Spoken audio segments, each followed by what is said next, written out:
World's Worst Children, Chapter 3. Fussy Frankie. Frankie was fussy.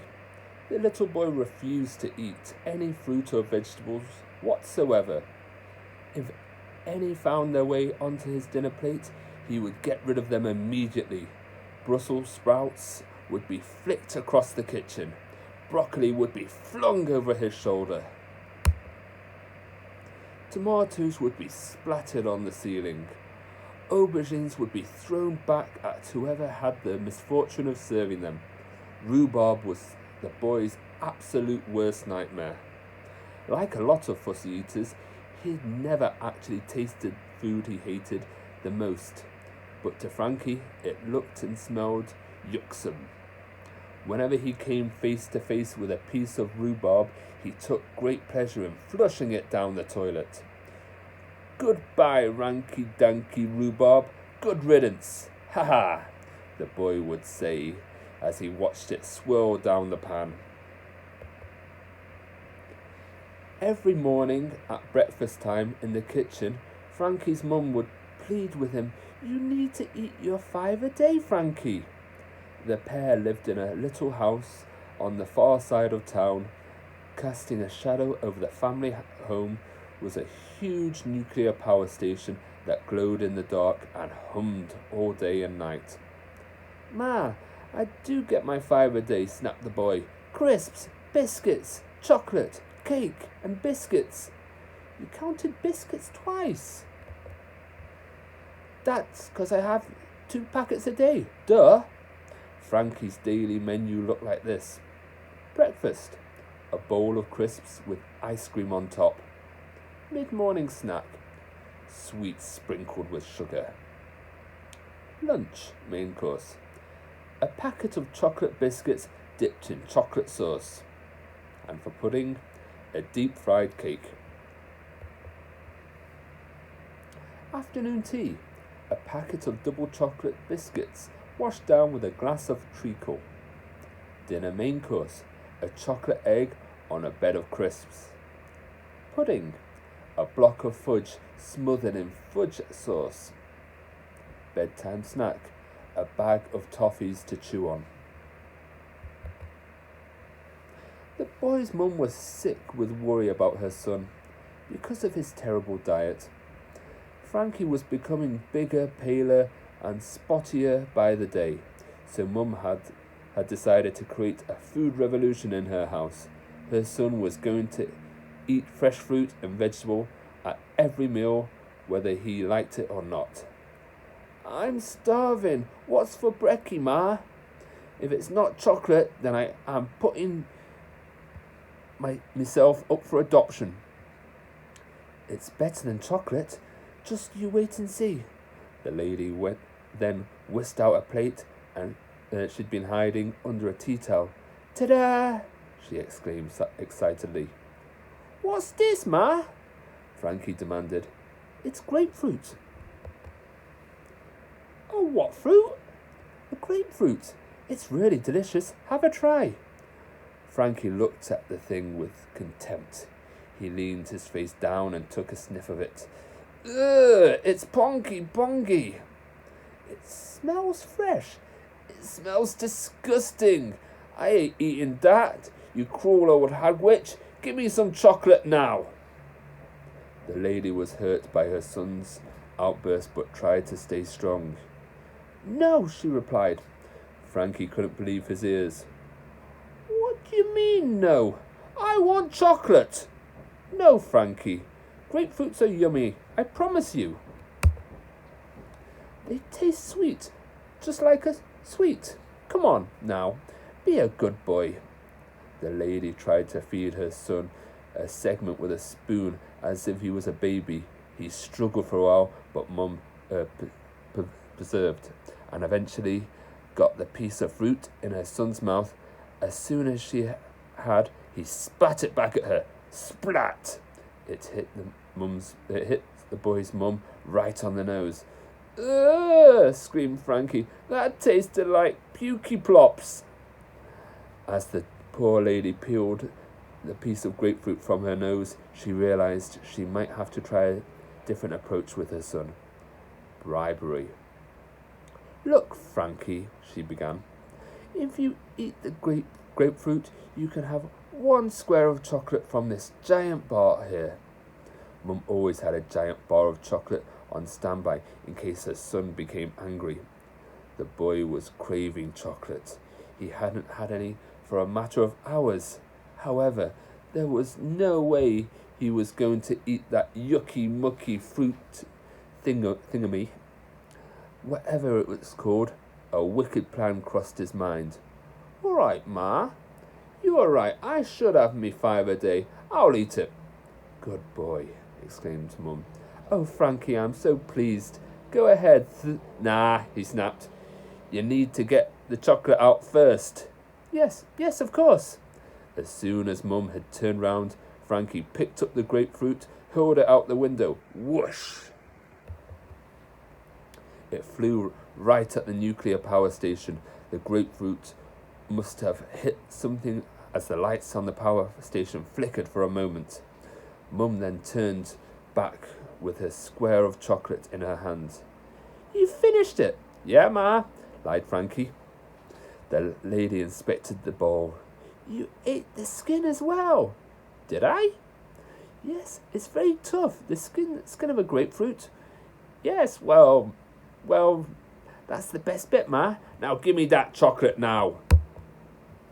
"I said, give me that chocolate now." The lady was about to hand her son a square of chocolate when he ate it out of her hand like a dog. "Ow!" screamed Mum. "You bit my finger." "It was in the way, Ma. Now what's next?" Feeling as she was on a roll after Frankie had eaten up his grapefruit, skin and all, she tried the next fruit, a banana. It was the same routine. Frankie tricked his mum into thinking he'd eaten it in exchange for another square of chocolate. Again, the banana was flung out the window. However, because it was bent, the banana returned to him like a boomerang, banging Frankie on his head. So he threw it again, underarm this time, and once again, it hit the power station. The hum became a loud grinding noise. Mum turned back to see the plate was empty. "Frankie, you ate the banana skin." "Yeah, Ma. It was yummy-tastic. Chocolate now." "Yes, of course." This time, the lady wasn't taking any chances with her fingers. She had become attached to them, so she threw the square of chocolate up into the air for her son to catch in his mouth, the way one might throw a fish to a killer whale. Having had an incredible success with the grapefruit and banana, the lady thought it time to become more adventurous.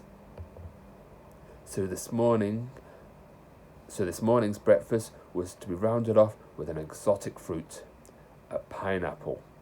Once again, Frankie managed to convince his mum that he had eaten it whole. When he had lobbed it out of the window, once again, it had reached the power station, causing some kind of siren to go off in there. "What a super breakfast, Frankie," said Mum brightly. "We are on a roll now." A little later that day, it was time for lunch. Frankie's mum felt she should try her son on some vegetables. A cauliflower was the first one to be flung out the window. As soon as Mum's back was turned, he threw it like one might throw a shot put. The boy was given another square of chocolate. Next, a platoon of peas was flicked one by one off the boy's plate. Ping, ping, ping. They all flew out of the window towards the power station. This was fun, and the reward was more chocolate. Pudding was a pear. The weird, misshapen, easily bruised apple-type thing was, of course, flung out of the window, and it disappeared somewhere inside the power station. Mum was worried that because her son was being so good eating up all the fruit and vegetables, she was going to run out of chocolate. The giant bar was nearly gone. Dinner was a cabbage. This is a vegetable even people who like vegetables don't like. Even other vegetables shun the cabbage, and won't be friends with it. Cabbage is a vegetable that gives other vegetables a bad name. Yet, as soon as his mum's back was turned to break off another square of chocolate, Frankie appeared to gobble up the whole cabbage in one go. Really, it too had been launched out of the window once again, landing somewhere in the power station, which was now giving off red-hot heat. By this time, Mum was beginning to become suspicious. "I hadn't even cooked that cabbage yet," she exclaimed. "I like it raw, Ma. More nutty. The boy was searching for the word nutritious, but couldn't find it anywhere in his brain, so settled for something simpler. More things in it. Mum wasn't exactly sure what her son meant, but nodded anyway. "Yes, good boy." "Chocolate!" Yes, of course. Coming right up." For pudding, Mum had planned to feed her son his most dreaded food, rhubarb. "Now, Frankie, let's see what a good boy you really can be. If you can eat your rhubarb, you can have 2 squares of chocolate. In fact, you can finish off the whole bar." As she turned round to pick up the bar, Mum noticed the window was wide open. "That power station is very hot today," she said to herself before shutting the window. A piece of rhubarb flew past her head at speed. Whoosh! It bounced off the pane of glass, boing, and struck the lady on her face. Splat! "Frankie, what on earth do you think you are doing?" demanded Mum, as she was furious at having been fooled like this. "I think that rhubarb thingy is still alive. As soon as I bit it, it ran off." "Did it indeed?" "Yeah, it ran across the table, then did this big leap thing off it into the window." Mum stared at the boy. She was fuming. Frankie knew the game was up. He hadn't seen that since he'd swapped the family dog for a bag of fudge. "You haven't eaten a single fruit or vegetable I've served up all day, have you?" Frankie was silent for a moment. "Yeah, I have, Ma." "Really?" "Yeah, I took a nibble out of one." "Which one?" "A pea." "You ate one pea?" "Nah, I ate about half of it. It was ranky-danky-doodah. Totally disgusting. Reporting. Never again. Right, Ma? Give me the rest of that chocolate bar now." "There will be no chocolate for you, young man," cried Mum. Being called young man meant he was in serious trouble.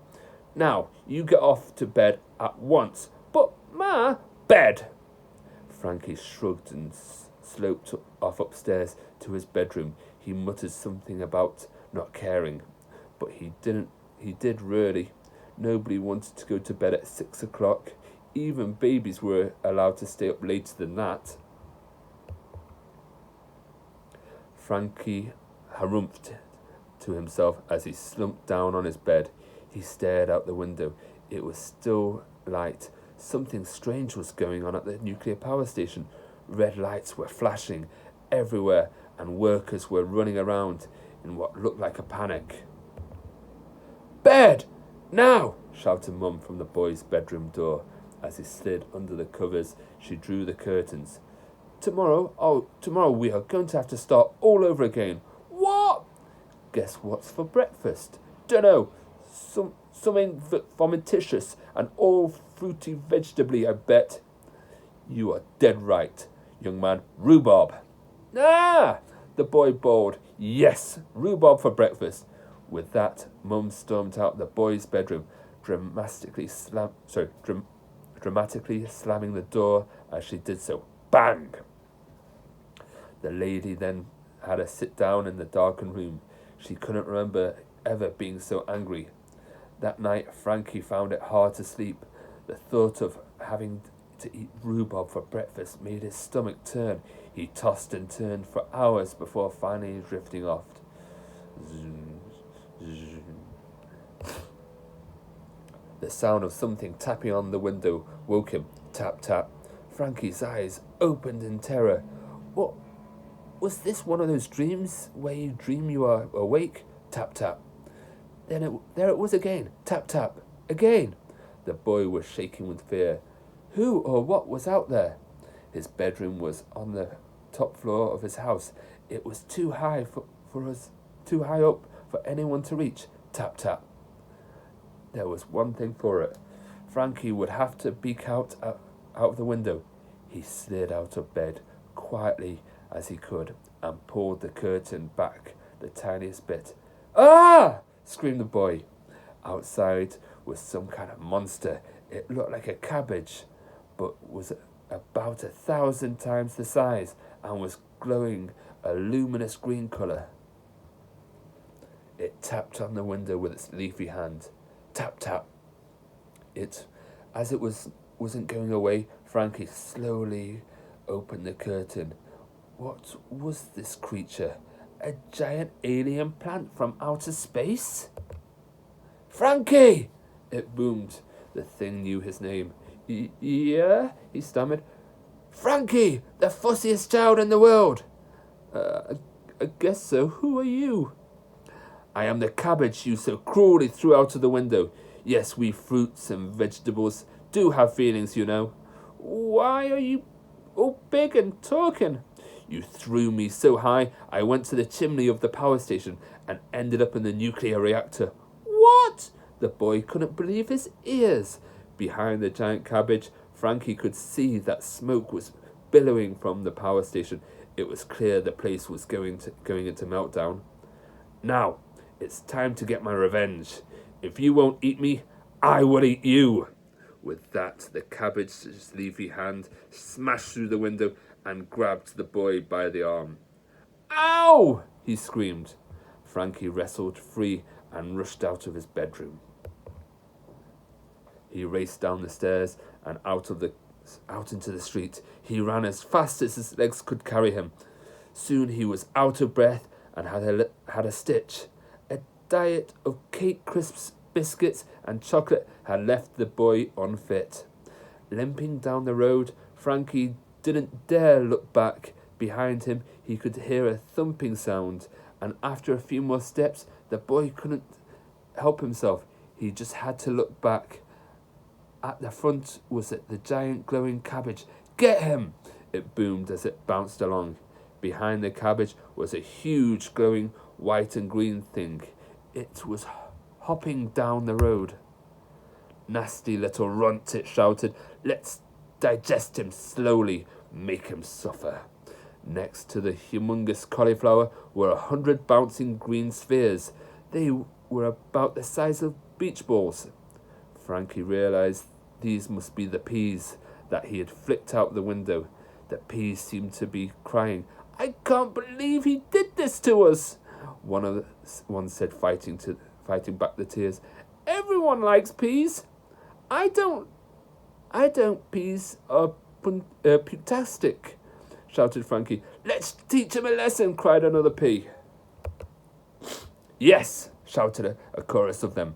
The fruits were not to be outdone by the vegetables. A giant grapefruit, a ginormous banana, a colossal pear, and an enormous pineapple were all following close behind. Keep up, said the grapefruit. I am keeping up, dear, hissed the pear. You know I bruise easily. Me too, chimed in the banana. The pineapple was pushing past them all to get at the boy. Out of the way, commoners! Exotic fruit coming through! It bellowed in a posh voice. Frankie was frozen in fear. The fruits and vegetables surrounded him, all ready to pounce. Please, please, I beg you, don't eat me. I promise I'll eat my 5 a day. Just then a voice came from far off. It was the ginormous Rhubarb. This boy is mine, boomed the Rhubarb from the roof of the house. The vegetable was lit from behind in a silvery moon. What? demanded the cabbage. Frankie looked at the tall pink vegetable thing. I didn't even manage to fling it out the window, the boy protested. You bounced off the grass and hit me ma in the face. I know, replied the rhubarb. That is a crime, not just against me, but against rhubarbs of the world. I had to avenge them. So I crawled across the kitchen floor, leapt through the cat flap, and jumped over the fence to get in the power station. From there, I found my way into the nuclear reactor. Bingo! A nuclear rhubarb. Your worst nightmare. With that, the monstrous vegetables leapt off the roof of the house. It flew through the air, opening its mouth wide, revealing its terrifying rhubarby teeth. Ah! Screamed the boy as his head was munched off. All the fruit and vegetables pounced. I want an arm, shouted the cabbage. I want a leg, exclaimed the cauliflower. Save us the rest, said the fruits. It was a feeling frenzy. The boy was gone in seconds. The peas bounced up and gobbled down what was left of him. That was the end of Fussy Frankie. So children, please remember this important lesson. Eat your greens, or one day they might eat you.